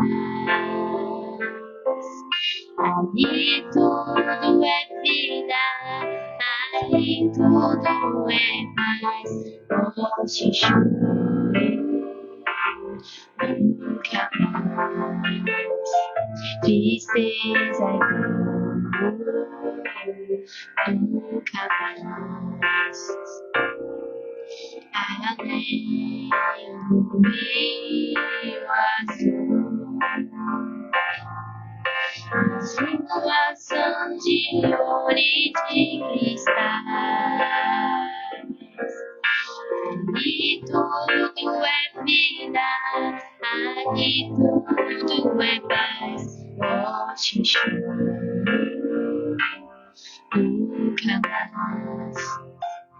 Tristeza e dor, nunca mais. No meio grande rio da vida, claro como cristal, verei a face do meu mestre querido. Não haverá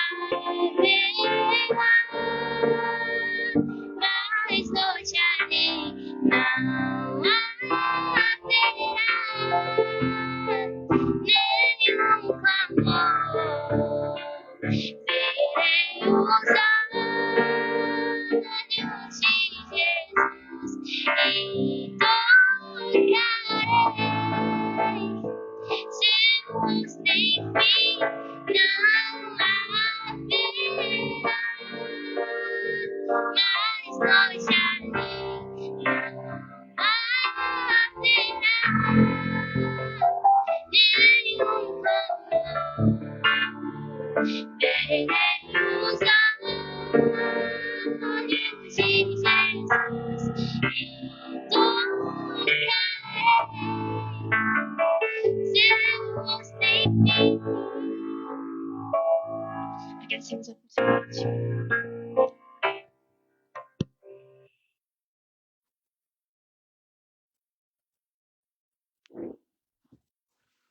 Amém, irmãos. Glória a Deus. Culto maravilhoso, né? Mensagem maravilhosa. Graças a Deus. Deus abençoe continue abençoando a vida do nosso pastor, Marconel, né? Usando ele para a glória do nome dele, né? E somos gratos a Deus pela oportunidade de estarmos juntos, mais uma vez, mais um culto de ceia, glorificando o nome do nosso Deus e celebrando, como diz, a morte do Senhor até que ele venha, sabendo que ele não está mais, ele não está morto, ele não está enterrado, ele está vivo e ele voltará. E é isso que nos traz alegria e essa é a nossa esperança, de estarmos com ele. Como o louvor agora disse, né? Não haverá tristeza, não haverá choro. Nós veremos os olhos, a face de Jesus, o veremos face a face, e essa é a nossa alegria. Quero agradecer a vida de cada um dos irmãos, né? Sobre a palavra, nada que eu falar aqui agora vai aumentar, né, o que foi dito, então é isso que nós ouvimos a respeito da justificação pela fé, né? Vivermos pela fé, Cristo somente, nada de egocentrismo, nada de querermos ser o dono do nosso destino. Nós temos que crer que a nossa vida está nas mãos de Deus e Ele tem o controle sobre todas as coisas. Inclusive a salvação vem dada pelo plano perfeito salvífico das três pessoas da Trindade, Pai, Filho e o Espírito Santo de Deus. Amém? Quero agradecer a vida de cada um dos irmãos, tomar um pouco desse tempo também para agradecer a cada um dos irmãos e irmãs que estiveram orando pela minha vida, né? Eu estou voltando, né, para todos os irmãos que já estão aqui, os que estão nos acompanhando, voltando de um processo cirúrgico de saúde, que Deus, pela glória do nome dele, pela graça dele, pela bondade dele, aprove a ele querer que eu estivesse aqui novamente, né? Ele me livrou de mais um processo cirúrgico, de mais um procedimento sério que eu passei, mas como diz o texto, tudo para a glória dele, né? Porque dele, por ele e para ele são todas as coisas. Eu quero agradecer a cada um dos irmãos, cada uma das irmãs que estiveram orando pela minha vida, que intercederam pela minha vida, que clamaram a Cristo pela minha vida. E claro, principalmente, agradecer a Deus, né? Ao nosso Senhor Jesus Cristo e ao Espírito Santo que está atuando e que esteve ali sempre cuidando, tanto nas mãos dos médicos, quanto na mão dos enfermeiros, quanto na vida de cada um dos irmãos que foram, que estiveram comigo, os que oraram por mim. Quero agradecer a vida de cada um dos irmãos. Então, estou de volta para a glória do nome dele. Espero continuar aqui pelo tempo que ele permitir para a glória do nome dele. Amém, irmãos? Que Deus abençoe a vida de cada um dos irmãos. Lembrar que todas as quintas-feiras, às 20 horas, nós temos estudo, né, do Novo Testamento. Não sei se consigo ainda vir na próxima quinta-feira. O pastor Marconel provavelmente ainda pega mais uma quinta-feira, mas na próxima, se Deus quiser, estarei aqui mais uma vez, salvando o pastor Marconel e também dessa correria, né? Espero em Deus estar aqui mais uma vez, trazendo o estudo do Novo Testamento, Evangelho de Jesus Cristo conforme o relato de Mateus, que já está finalizando também. Nós estamos ali finalizando o Evangelho de Jesus conforme o relato de Mateus, e no próximo domingo, se Deus quiser, às 18 horas, estaremos aqui na quadra 10, lote 15, do setor oeste do Gama. Amém? Vamos colocar de pé, vamos orar ao Senhor, agradecer por estarmos iniciando essa semana, hoje, domingo, primeiro dia da semana, né? Estamos aí já mês de novembro, né? O ano está se findando. Agradecer por esse início de semana, e não tem uma maneira melhor, irmãos, de iniciar a semana do que glorificando o nome do nosso Senhor e ainda estarmos aqui celebrando a Santa Ceia, essa ordenança que Ele nos trouxe. Amém? Feche os olhos. Querido Deus, Pai Todo-Poderoso, queremos ser gratos, Pai. Gratos pela oportunidade, Pai, pela dádiva da vida, pela saúde, pela família, pela vida de cada um dos irmãos, pelo nosso trabalho, pelos nossos afazeres, por Senhor, Pai, ter nos mantido de pé e estar nos mantendo de pé até aqui, sempre cuidando, Pai, das nossas vidas, das nossas mentes, fortificando, Pai, e instruindo-nos de acordo com a Tua palavra. Peço, Pai, que através, Pai, de cada pregação, de cada ministração, através da Tua palavra, pelo Teu Espírito Santo que testifica em nós a verdade, nós possamos crescer na graça, crescer no conhecimento, que a nossa vida venha se tornar a cada dia mais palco da glória do Teu nome, que nossa vida venha ser reflexo, Pai, do Evangelho, que o Espírito Santo testifique em nós através da Tua palavra, para a glória do nome do nosso Senhor Jesus Cristo. Peço, Pai, que nos dê, Pai, forças e perseverança, que nos instrua, Pai, a sermos um instrumento de fé e de verdade, aonde quer que estejamos, nas nossas escolas, nos nossos trabalhos, nos nossos afazeres diários.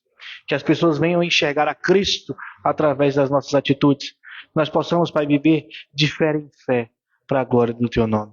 Ser conosco, livra-nos do mal, fortifique-nos, Pai, para que nós possamos resistir, Pai, ao diabo e a todas as ciladas do maligno, resistir aos pecados que batem à nossa porta, que sondam as nossas mentes dia após dia. Somos fracos, somos pecadores, mas somos salvos e libertos pelo Teu nome e pelo Teu Espírito.